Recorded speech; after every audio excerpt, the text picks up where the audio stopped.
সুপ্রিয় দর্শক, আজকের এই ভিডিওটাতে আমি আপনাদের একটা মূল মন্ত্র বলবো, আর সেই মূল মন্ত্রটা হচ্ছে হ্যাপি থাকার মূল মন্ত্র।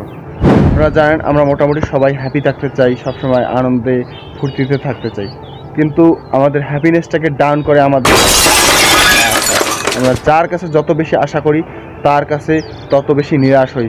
সে যদি আমাদেরকে কোনো দুঃখজনক বা খারাপ কোনো কথা বলে বা আমাদের মন খারাপ হয় এরকম কোনো আচরণ করে, তো আপনি যাকে খুব ভালোবাসেন, যাকে খুব শ্রদ্ধা করেন বা যার সাথে আপনার সবসময় খুব মেলামেশা ঘোরাফেরা, এটা আশা করবেন না যে সবসময় তার সাথে আপনার ভালো একটা সম্পর্ক থাকবে, সে সবসময় আপনার সাথে ভালো ব্যবহার করবে।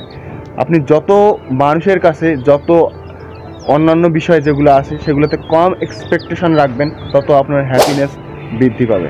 হ্যাপিনেস সবসময় বৃদ্ধি পাওয়ার একটাই উপায় বা একটাই ভালো সলিউশন, সেটা হচ্ছে এক্সপেকটেশন খুব খুব কম রাখা। আপনি যদি আপনার ভালোবাসার ব্যক্তির কাছে, আপনার পরিবারের কাছে, আপনার বন্ধুবান্ধব, আপনার রিলেটিভ যারা আছে সবার কাছ থেকে এক্সপেকটেশন কম রাখেন বা আশা কম করেন, তাহলে আপনি হ্যাপি থাকতে পারবেন। অন্তপক্ষে কেউ আপনাকে জাজ করবে না, আর সবাইকে আপনার এক্সপ্লেন করতে হবে না আপনি কী করতেছেন, কেন করতেছেন, সব কিছু আপনাকে এক্সপ্লেন করতে হবে না সবাইকে, তাহলে আপনি হ্যাপি থাকতে পারবেন।